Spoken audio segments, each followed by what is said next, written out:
everybody, and welcome to my channel. This is Mark the Tech Guy with Vlogs Weekly number 11. So this week there's just a few things we need to talk about. Not a hell of a lot going on this week. As you guys well know, this Friday is the launch of the new iPhone 4 here in Canada. It's going to be released, and I still haven't pre-ordered one.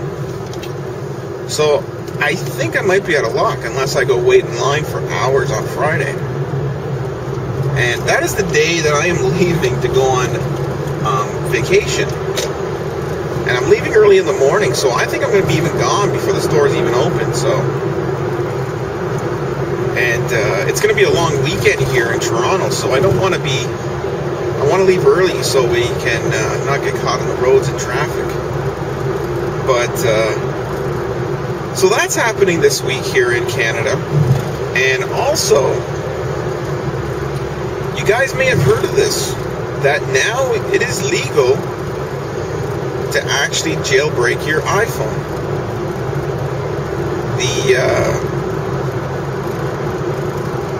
They regulate this every 3 years, and they went back and they revisited the law, and they changed it.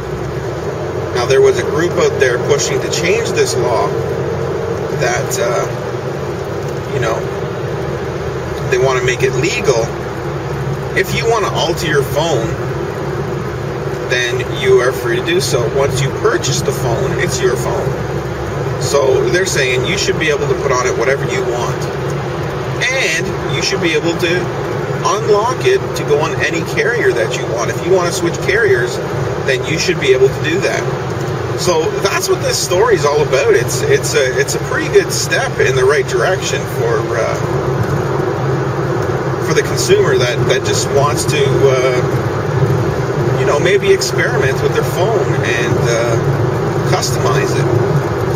Because up until now, and I'm sure even Apple till now, they're still going to be fighting this. But it's already passed, so it's safe for another 3 years at least. So they could fight it and maybe revisit it in 3 years. But I think it's going to stick. So this is a nice step in the right direction. That's what I say. Also this weekend here in Toronto is Caravana.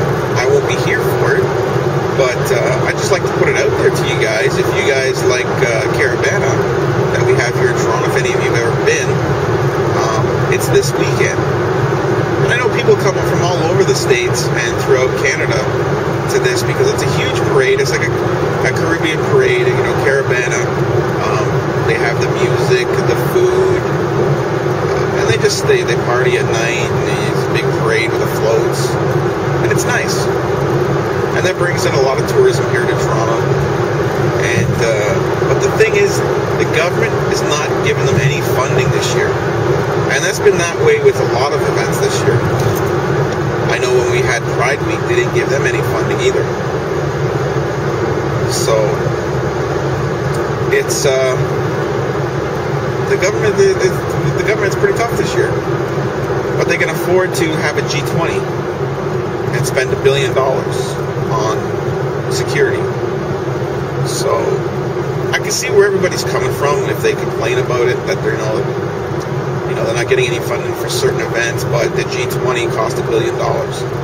I can see where they're getting at with that. But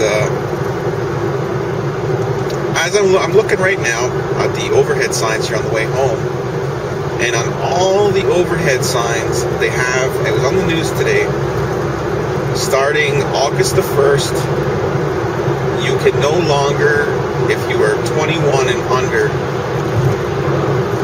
you can no longer have any alcohol if you are driving.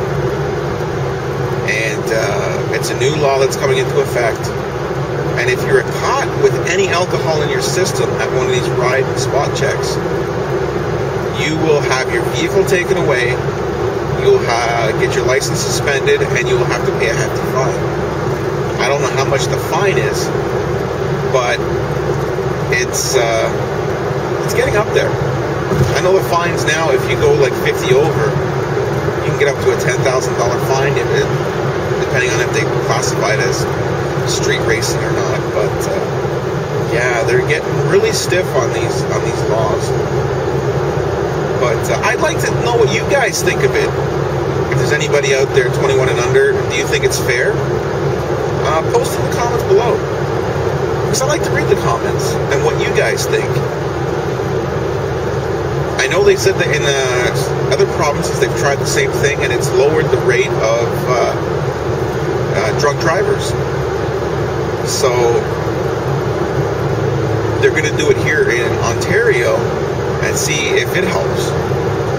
But the way I look at it is, if someone's going to drink and drive, they're going to do it no matter what. They know that there's a chance they might get pulled over, but they don't do it. So hopefully now they'll think twice before they do it and actually don't do it.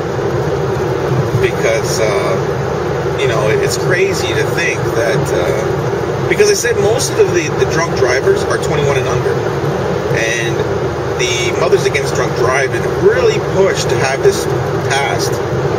And so that's why it passed. And now, if you're 21 and under, you cannot have any alcohol in your system if you're going to drive. So I think it's a good idea, but it just spoils it for the person that goes out and has a glass of wine with dinner. But hey, if it's gonna decrease the amount of drunk drivers on the road, then I'm all for it. If it only helps prevent one person from getting hit from a drunk driver, then, it's worth it. But, so yeah, that's about it for this week of the vlogs. I'm still going to try and do a vlog next week. I know I'm going to have limited access to internet. We have internet where we are, but it's not really quick. So I don't know if I'll be able to upload a video. I'm going to try it. But, I'm not sure. But I'm gonna film some footage, and if I don't get to post it next week, I'm gonna post it when I get back. So this is Mark the Tech Guy saying, please rate, comment, and subscribe. Thanks for watching, everybody.